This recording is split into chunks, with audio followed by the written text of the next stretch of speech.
The front-facing camera is a gimmick. There, I've said it. It's a freaking gimmick.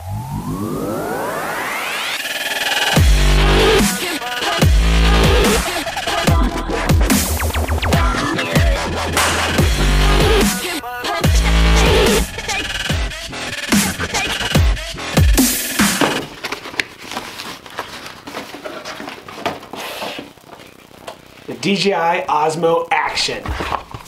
Ooh, looks pretty nice. The box itself is just, oh.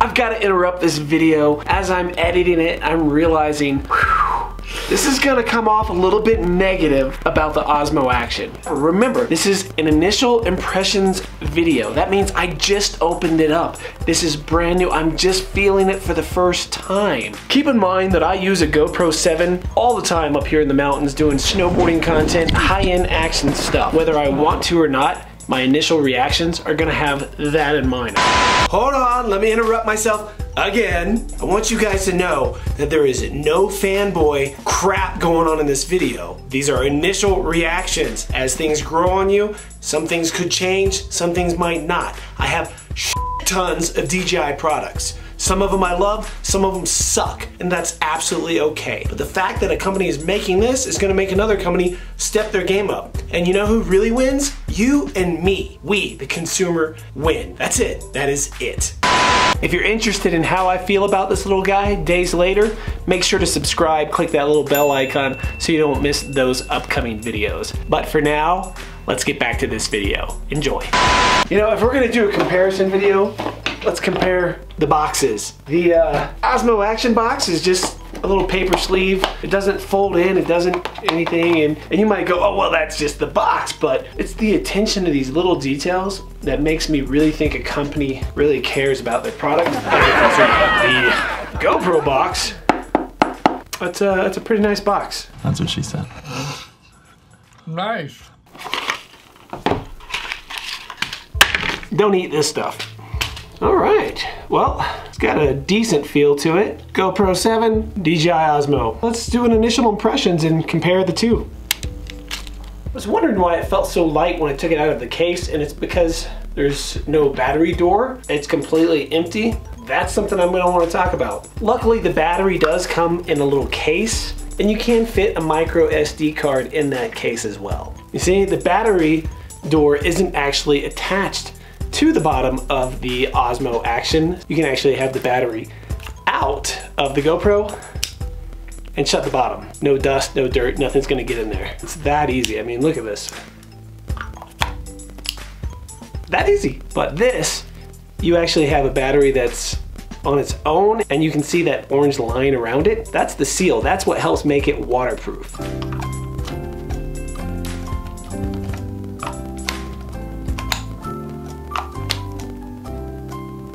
Oh.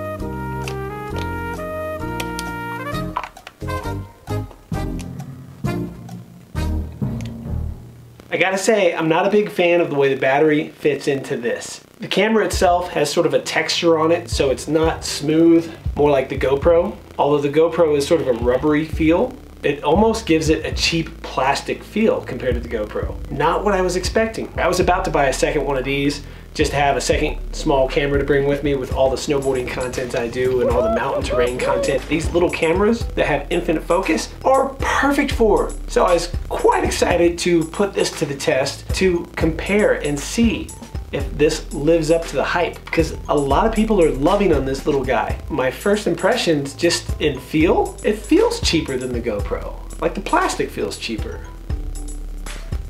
Don't get me wrong, it doesn't feel like a total piece of crap, but it definitely feels like a knockoff. It's a knockoff, it's a GoPro knockoff. It is what it is. It's a clone. That's a nice way to put it, right? It's a clone. Holy crap, oh, okay.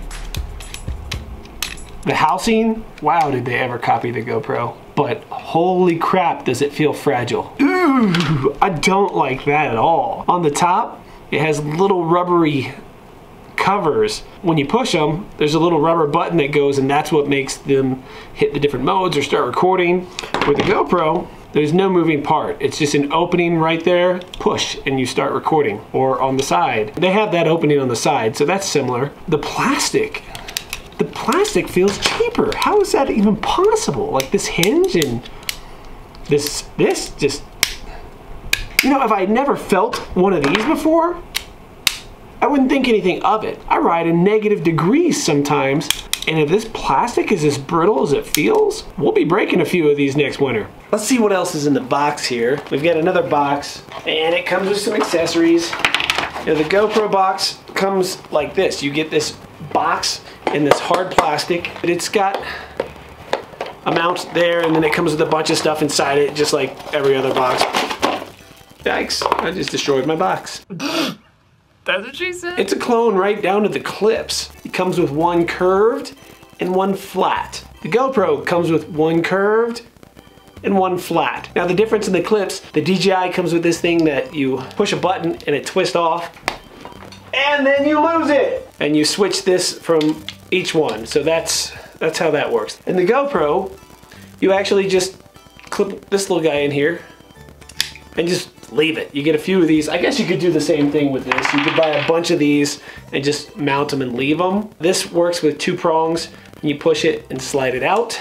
And this one you just push on and twist and it clicks in place. At least it makes a little tick sound whenever it is actually in the right spot, because God, that would suck to be snowboarding and this come undone. I'm gonna guess this is wires and, oh, and of course the little screw handle-y thing. And we continue with the cloning even with these screw mounts to attach it to the casing. And there's tons of aftermarket ones of these things with all kinds of different shapes on them as well. So if you don't like either of these shapes, there's others out there. The USB-C cable that comes with the DJI Osmo Action is not as beefy as the one that comes with the GoPro. Instead of the way that the GoPro unmounts the lens, this unscrews, which is sort of nice because it is a pain in the ass to get the replacement lens off on the GoPro. I don't like that it doesn't lock into place. I wish that it would at least click or make some kind of something so you know that you actually did get it tight enough. You just grab it and unscrew, and then you can replace it with an ND filter, or if you break the lens doing some action stuff. And it looks like the waterproof housing is actually inside, so that might not actually be a problem. And if they sealed it in here, then this is just a cover completely and no water is gonna get in there. I'm not gonna be the one to test it though. You can go do that with yours. Where is the USB-C? And let's see. Yeah. I've gotta go check something. This just feels cheap to me. I'm sure that's just in my own mind. Let's go find out.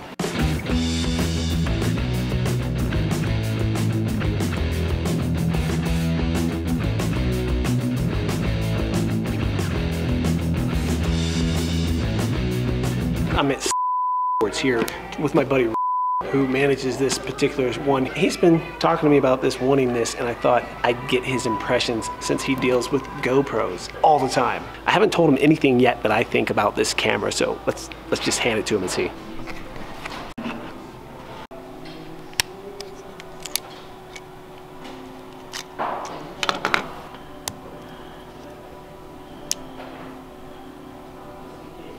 Oh. Man, I tell you what, this frame just feels a lot softer on the sides. And this is almost reminds me to the GoPro 3 hinge.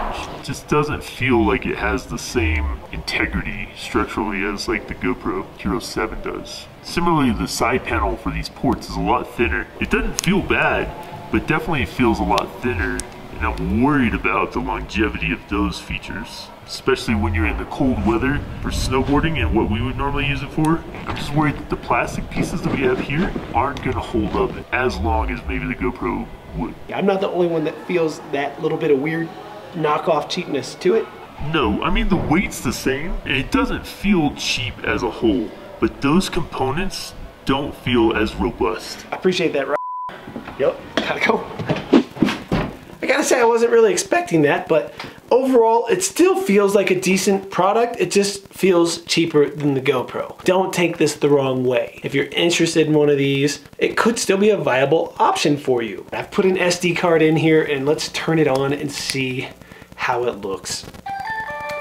It gives me a screen here that says that I need to download the DJI Mimo app. Hopefully that's not something that you have to do. That's just like a screen for added features. There are people out there who don't use smartphones, which would mean this was useless to them if so. So let's see if we can bypass that. Are you serious?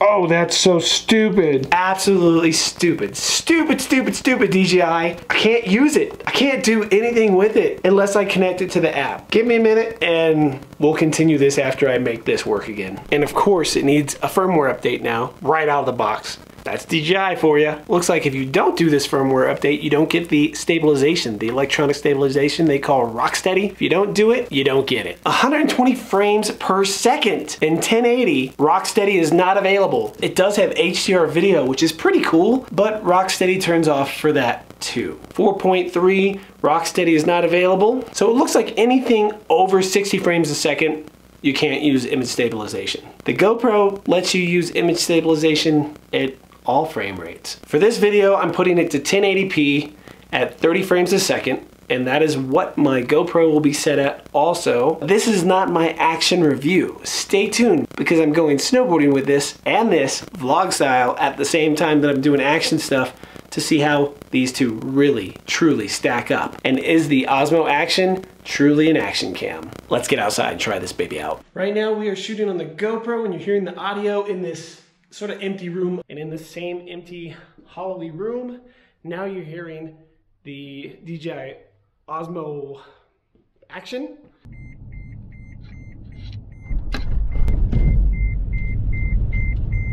Right now we are in wide mode on the GoPro and still just the general standard Rocksteady mode on the DJI. One of my original concerns was the buttons at the top, that little rubbery piece. I don't think that's that big of a deal now that I've used it for a little bit. When I was doing that with my hand, the GoPro was synced up perfectly. The Osmo Action had a delay, and I can't get the front-facing screen to even work.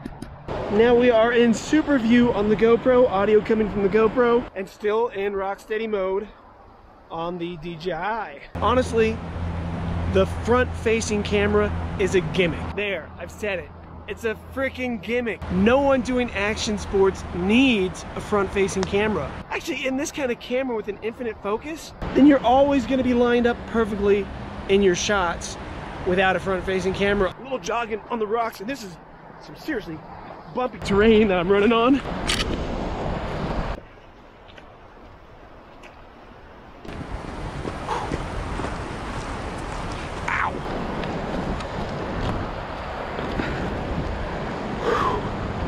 Whew. Let's find out how they both work in the water.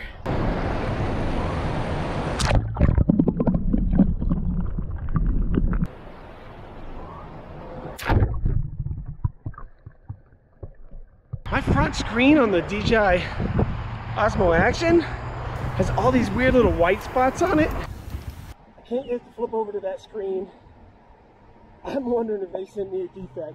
Holy shit, wouldn't that be something? I got it to work. The front screen is working. It's not busted like I thought. I want to try and show you guys that lag I was talking about a little more clearly. So I'm going to move my hand in front of it. And look at... There it goes. What is this crap? If you've ever seen an old Wi-Fi drone, they have a lag like this. It's ridiculous. What in the hell, man?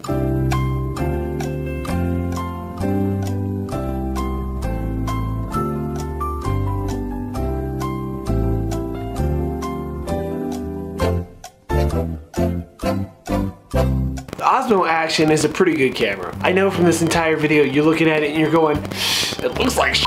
But you gotta keep in mind, I'm comparing it to all the use I've had with my GoPro 7. The GoPro 7 has plenty of issues. I I've done lots of videos showcasing those issues as well. Try to be as fair and honest as I can about whatever product it is that I am testing out. In my opinion, the DJI Osmo Action is not the second coming of Christ. There are a few reviewers out there who actually use action cameras for action cameras, and everyone that I've seen that actually uses action cameras as action cameras seems to have a similar view to mine. I'm going to be doing a few more videos on this, showcasing you all the different features, as well as a lot of side-by-side footage of it in actual action snowboarding. There's still snow, and I've got some of the first snowboard footage with this Osmo Action.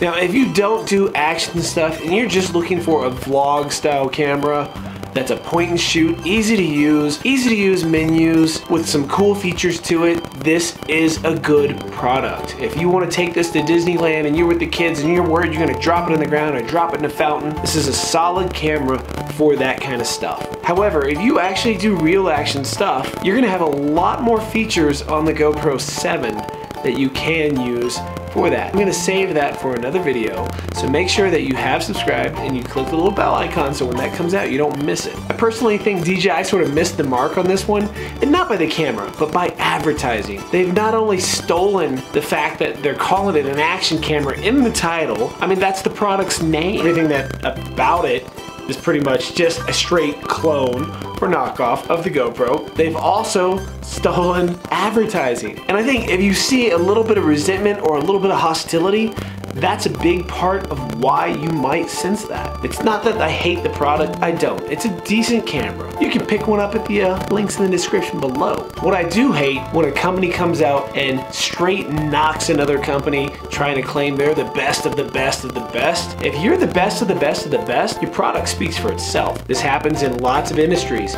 You'll see the leader of the industry typically never mention any of their competition, but the people that are under the top are always bagging on whoever's at the top. Which person are you? DJI? You ought to consider advertising this as just the ultimate point and shoot vlogging camera. Infinite focus, durable, waterproof, easy to use, and also make it so you don't need a cell phone to activate it, to even hit record and use it for anything. Thanks everyone for watching. Please try and keep the comments nice and respectful below. Let's keep the hate out of there. The real winner here is you and me.